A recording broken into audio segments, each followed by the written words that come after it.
Hola, continuamos con las características tipográficas. Hay una propiedad que sirve para indicar si queremos que el texto esté en cursiva o no lo esté. Es la propiedad FontStyle. FontStyle con el valor italic produce que el texto aparezca en cursiva. Guardamos y efectivamente estos titulares aparecen en cursiva. Si el texto está heredando el valor italic en el font style, pues entonces podemos ponerle el valor normal para quitarle ese valor. La propiedad font size sirve para indicar el tamaño de la letra. Se puede indicar con todas las unidades de medida que habíamos comentado en algún vídeo anterior. Pero sobre todo deberíamos indicar el tamaño de las fuentes en la unidad de medida EM, que es una unidad de medida específicamente pensada para la tipografía. Así pues, en el H1 podríamos indicarle que tenga un tamaño específico. Font size, y podríamos indicarle ese tamaño en píxeles, 40 px, guardamos y entonces efectivamente ese tamaño de texto ocupa 40 píxeles. Concretamente es la altura de las mayúsculas o la altura de las letras altas la que tiene una altura de 40 píxeles. Podría decirle que sean 80 y entonces efectivamente se aplicaría ese tamaño. También podríamos indicarle el tamaño en rem. La unidad rem, como habíamos comentado anteriormente, es aquella unidad relacionada con el tamaño que el usuario ha elegido como tamaño predeterminado de la fuente de su sistema. Es decir, el tamaño con el cual el usuario se siente cómodo. Cuando nosotros le indicamos que nuestro texto tenga un tamaño de un rem, eso significa que es el tamaño que el usuario ha elegido para el cuerpo de texto normal. Así, por ejemplo, los párrafos, su tamaño por defecto es un rem. A partir de ahí podríamos darle factores proporcionales a ese tamaño para decirle que sea más grande o más pequeño. Valores mayores que 1 hacen que el tamaño sea mayor que el tamaño predeterminado y valores menores hacen que sea menor. Así, por ejemplo, un valor de 5 rem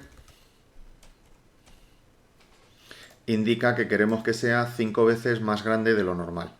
O un valor de 0.8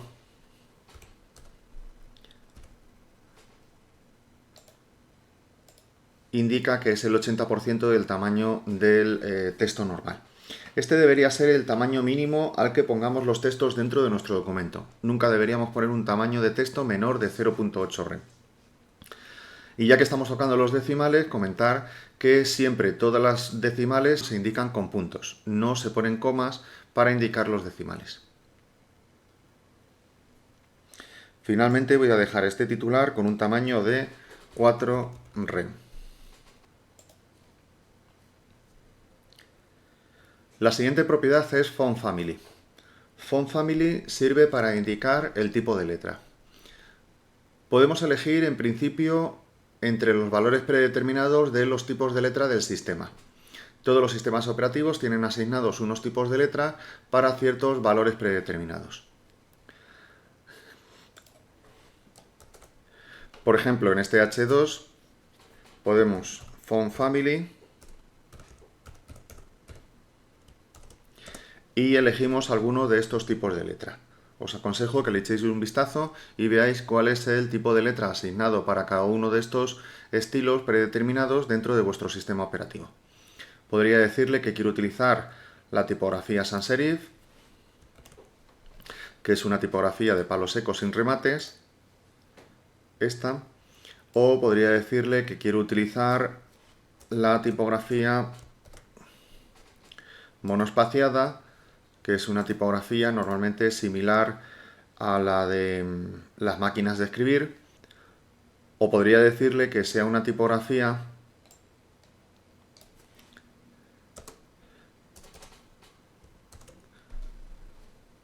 de fantasía, que en este caso es la tipografía Impact, una mucho más gruesa y más decorativa. En principio podríamos utilizar cualquiera de estas fuentes de sistema, que se indican por su identificación dentro del sistema, pero también podríamos poner alguna fuente concreta indicándole el nombre de esa tipografía. En todos los sistemas operativos podéis ver cuál es el listado de los tipos de letras disponibles y podéis utilizar cualquiera de ellos. Así pues, podría decirle que en lugar de utilizar una tipografía de sistema, utilice una tipografía concreta instalada dentro del sistema operativo. Por ejemplo, la Arial,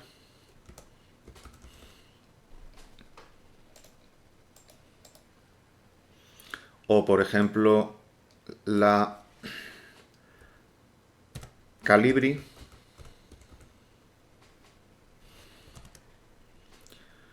o por ejemplo la Cambria.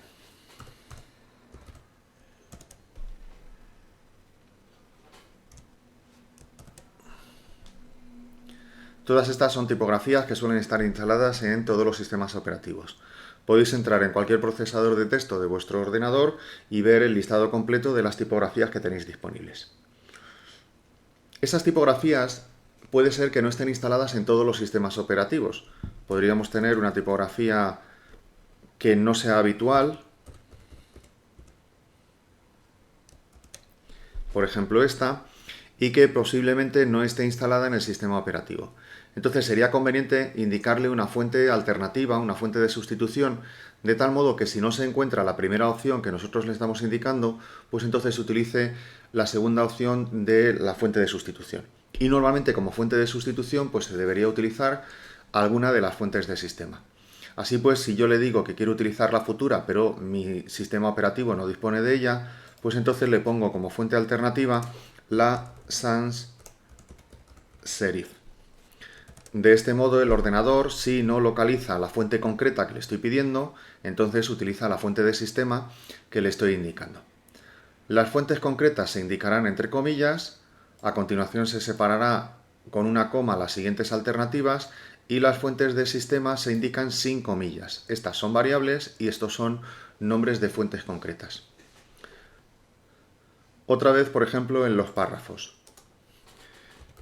Voy a decirle que el font family quiero que utilice la tipografía Cambria y si no dispone de esa tipografía, pues que utilice la Georgia y si no dispone de esta otra tipografía, pues que tire de la fuente de sistema de tipo serif. Bien, esto es todo por este vídeo. En los siguientes vídeos iremos viendo otras características tipográficas.